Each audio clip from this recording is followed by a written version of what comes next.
Welcome to our channel secret chef. ఇవాళ మనం మన వీడియోలో ఎంతో టేస్టీగా ఉండే సొరకాయ పచ్చడి ఎలా చేసుకోవాలనే విషయం చూద్దామండి. ముందుగా సొరకాయల్ని చిన్న చిన్న ముక్కలుగా పైన తోలు తీసేసిన తర్వాత చిన్న చిన్న ముక్కలుగా కట్ చేసుకొని ఇలా ప్యాన్లో వేసుకొని కొద్దిగా ఆయిల్ వేయాలి. ఆ తర్వాత మన సొరకాయల క్వాంటిటీకి తగ్గట్టు మనం పచ్చిమిరపకాయలని ఎండుమిరపకాయలని బాగా వేయించుకొని, మీ దగ్గర ఉంటే పచ్చిమిరపకాయలైనా వేయచ్చు, లేకపోతే ఎండుమిరపకాయలైనా వేసుకోవచ్చు. రెండు ఉన్న ఎండుమిరపకాయలతో మంచి కలర్ వస్తుంది కాబట్టి అది వేసానండి నేను ఒక 4. సో పచ్చిమిరపకాయలు కూడా వేసాను. వీటితో పాటు ఒక 6-7 వెల్లుల్లి రెబ్బల్ని కూడా అందులో వేయాలి.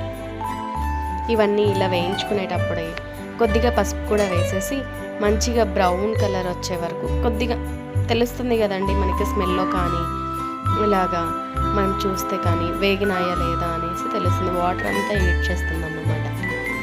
సో అంతవరకు బాగా వేపుకోవాలి. ఇలా కలియబెట్టుకుంటూనే వేపుకోవాలండి.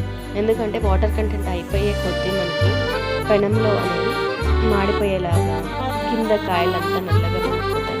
సో అప్పుడు పచ్చడి కలర్ మారిపోతుంది. ఇది ఇలా వేపుకుంటూనే మనం ఒక జార్ తీసుకొని, మిక్సర్ జార్ అండి, అందులోకి కొద్దిగా సాల్ట్ అండ్ చింతపండు కూడా వేసి కొద్దిగా వాటర్ వేసి నానబెట్టుకోవాలి. జార్లోనే నానబెట్టుకున్నట్టయితే మీ పని ఈజీ అవుతుందండి. మళ్ళీ ఇంకొక గిన్నెలో అలాంటివన్నీ ఏం లేకుండా ఇవన్నీ ఇలా వేపుకున్న తర్వాత అలాగే స్టవ్ ఆపేసేసి బాగా చల్లారనివ్వాలి.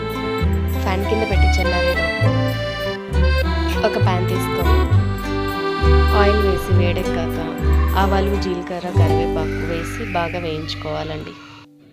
ఇవన్నీ చిటపట్లు ఆడిన తర్వాత మనం సన్నగా తరిగి పెట్టుకున్న ఉల్లిపాయల్ని వేసుకోవాలి. ఉల్లిపాయల్లో లైట్గా సాల్ట్ వేసి వేపుకోవాలండి. ఇవన్నీ ఇలా వేపుకుంటూ ఉండంగానే మనం ఇందాక వేయించి పెట్టుకున్నాం కదా కాయలన్నింటినీ కూడా మిక్సర్ జార్లోకి వేసుకుంటూ బాగా మెత్తటి పేస్ట్ వచ్చేలాగా గ్రైండ్ చేసుకోవాలి. వాటర్ వేయకుండానే గ్రైండ్ అయిపోతుందండి. సో మంచిగా ఉంటుందన్నమాట వాటర్ వేయకుండా. ఇఫ్ మీకు వాటర్ వేయాలి చాలా నీడెడ్ అనిపిస్తేనే వేయండి, లేకపోతే వాటర్ వేయకండి. సో నిల్వ ఉంటుంది.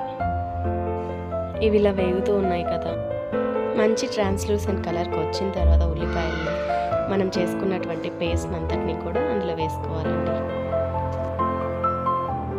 ఈ పేస్ట్ అంతటిని వేసుకున్న తర్వాత మనం బాగా కలియబెట్టుకుంటూ వేపుకోవాలండి. కొంచెం పచ్చివాసన లాగా ఉంటుంది కదా, అదంతా వెళ్ళేలాగా వేపుకోవాలి.